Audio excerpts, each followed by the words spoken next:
लगता है बकरा खिला के लेके आया है।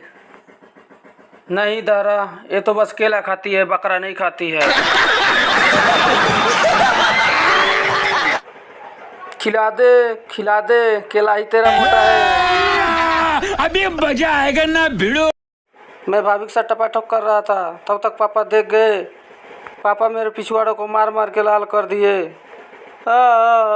ये सब क्या देखना पड़ रहा है? अच्छा है मैं अंधा हूँ। क्या देखा तू?